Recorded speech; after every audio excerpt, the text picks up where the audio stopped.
Good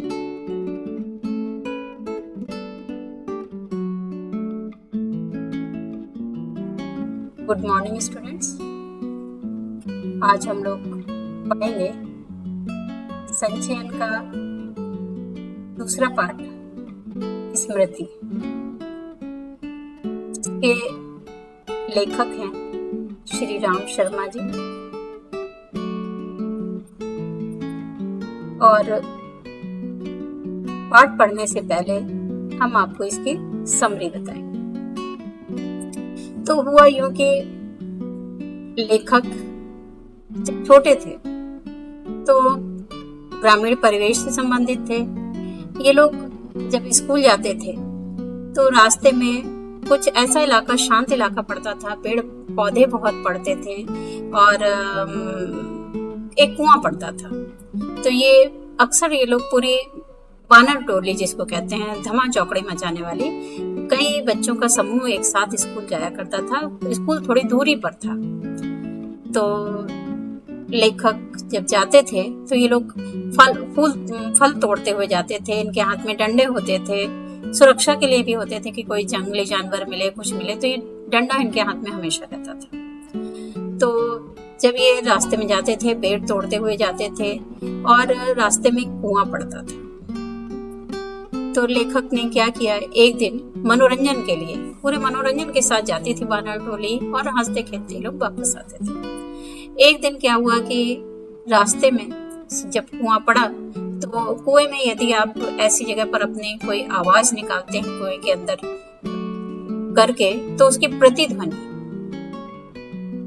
तुरंत आपको सुनाई पड़ती है। तो आनंद के लिए इन्होंने एक ढेला कुएं में फेंका। जब इन्होंने कुएं में ढेला फेंका तो इन्होंने सोचा था कि हमको अपनी आवाज अपनी सुनाई पड़ेगी, प्रतिध्वनि सुनाई पड़ेगी, लेकिन वहां से इनको एक फुसकार सुनाई पड़ी, अर्थात उस सूखे कुएं में कोई सांप था वहां पर।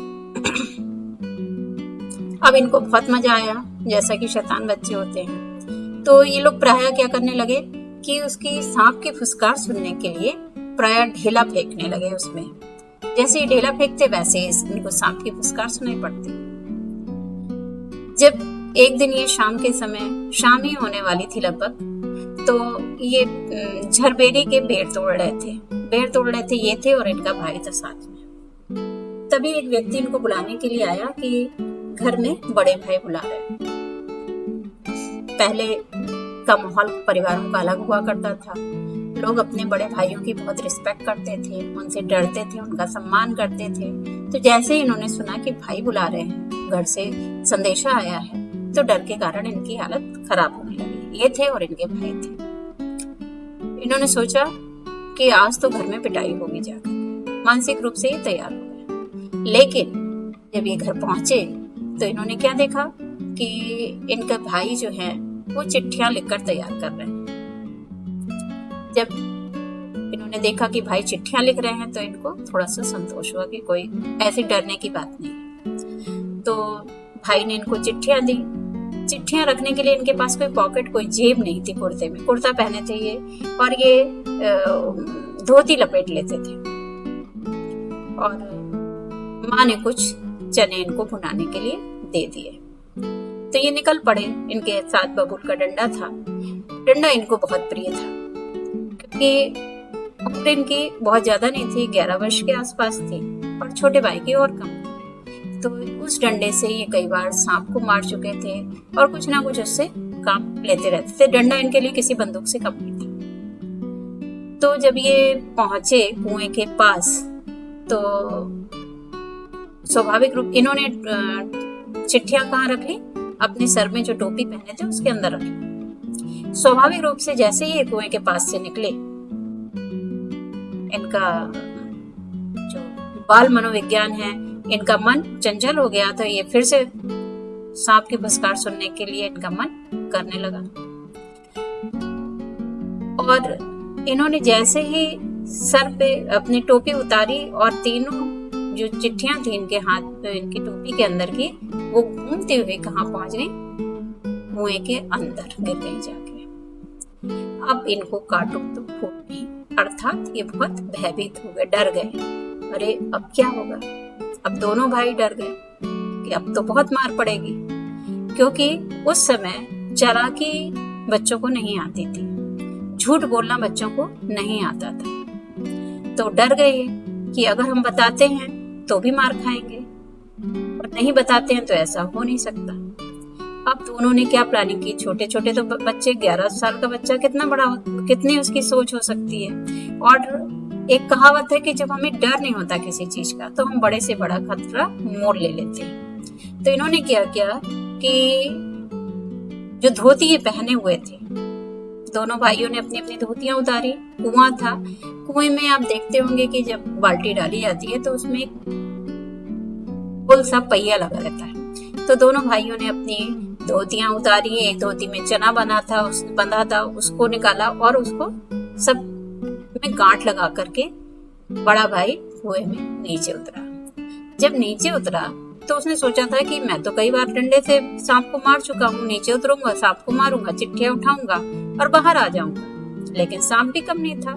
कभी कभी हम जैसा सोचते हैं वैसा होता नहीं है। कल्पना तो हम यही करते हैं कि ये जो हम सोच रहे हैं वही हो जाएगा, लेकिन परिस्थितियां कभी कभी बिल्कुल विपरीत हो जाती है। तो ये जैसे ही कुएं में उतरे, सांप तो अपना मोर्चा लेकर के बैठा हुआ था। तो इतना आसान नहीं हुआ इनके लिए चिट्ठियां निकालना। खैर, बहुत प्रयासों से, जब हम आपको पूरी कहानी पढ़ाएंगे तो बहुत प्रयासों से इन्होंने ये चिट्ठियां निकालने में सफल हुए। एक संघर्ष किया इन्होंने कुएं के अंदर और ये बाहर आ गए। ये घटना वहीं समाप्त हो गई। जब बहुत लंबे समय बाद इन्होंने अपनी माँ को, जब ये 10th में पहुंच गए, 10th या 12th में पहुंच गए थे, जब ये बड़ी कक्षा में आ गए, तब इन्होंने एक दिन अपनी माँ को ये पूरी घटना बताई। तो लेखक की माँ ने जब ये घटना सुनी तो उनको ऐसा लगा कि जैसे अभी अभी ये घटना घटी, और उन्होंने ऐसे अपने बच्चे को अपने गोद में छिपा लिया जैसे कोई चिड़िया अपने बच्चे को अपने डैनों में सुरक्षा के लिए छिपा लेती है। तो ये स्मृति है। स्मृति का नाम, स्मृति जैसा कि पाठ के नाम से स्पष्ट है, कोई याद। तो ये थी समरी चैप्टर की, और आइए अब हम पढ़ते हैं पाठ।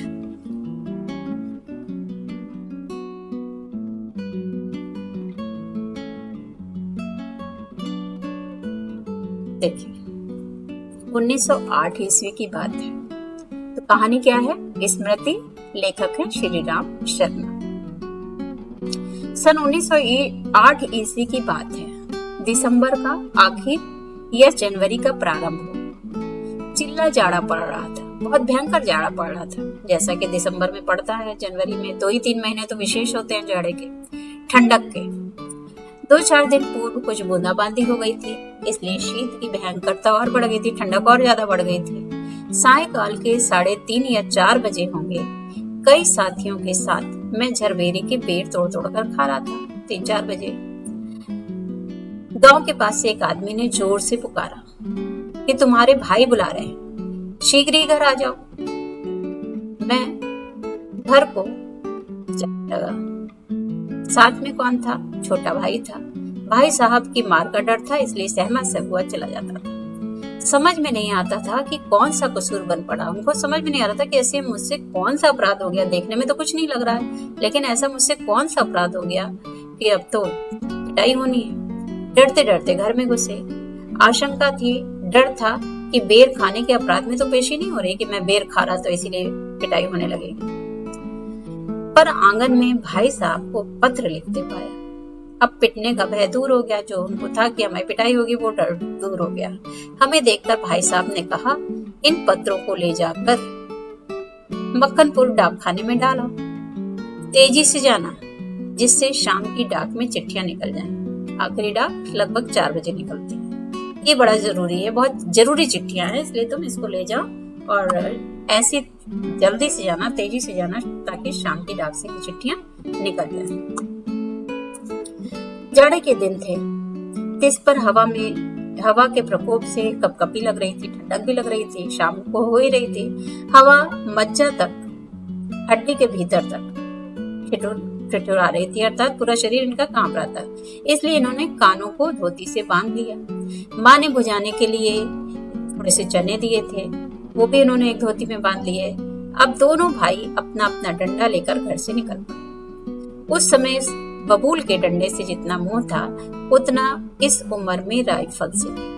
हमने बताया था आपको भी समरी में कि किस तरह वो अपने डंडे से प्रेम करते थे, क्योंकि डंडे से उन्होंने क्या किया था, मेरा डंडा अनेक सांपों के लिए नारायण वाहन बन चुका था, अर्थात बहुत सारे सांपों को मार चुका था। नारायण वाहन ईश्वर तक पहुंचने का मार्ग। मक्खनपुर के स्कूल और गांव के बीच पड़ने वाले आम के पेड़ों से प्रतिवर्ष उससे आम झुरे जाते थे। क्या करते थे लोग, उस डंडे से, बबूल के डंडे से आम तोड़ते थे। इस कारण वो मूक डंडा सजीव सा प्रतीत होता था। जो मौन रहता था, डंडे में तो कोई ध्वनि थी नहीं, वो उनको सजीव लगता था, जीवंत लगता था, क्योंकि उससे वो आम तोड़ते थे, सांप मारते थे, बहुत सारे काम करते थे। प्रसन्न वदन हम दोनों मक्खनपुर की ओर तेजी से बढ़ने लगे। ये दोनों खुश थे भाई की ऐसी कोई स्थिति आई नहीं है, और हम लोग चलो चिट्ठी डालकर आते हैं। खुश ही थे, इनको खुश थे बहुत। चिट्ठियों को इन्होंने टोपी में रख लिया, क्योंकि कुर्ते में जेब नहीं थी, जैसा कि अभी हमने आपको समरी में बताया। ये दोनों उछलते कूदते एक ही सांस में गांव से 4 फर्लांग दूर उस कुएं के पास आ गए। रास्ते में मार्ग में क्या था, कुआं था, जिसमें एक अति भयंकर काला सांप पड़ा हुआ था। कुआं कच्चा था, पक्का कुआं नहीं था, कच्ची मिट्टी से बना हुआ कुआं था और 24 हाथ गहरा था। उसमें पानी नहीं था, सूखा कुआं था। उसमें ना जाने सांप कैसे गिर गया था। कारण कुछ भी हो, हमारा उसके कुएं में होने का ज्ञान केवल 2 महीने का था, अर्थात 2 महीने पहले ही लेखक को पता चला था कि उस कुएं में एक सांप है। बच्चे नटखट होते ही हैं।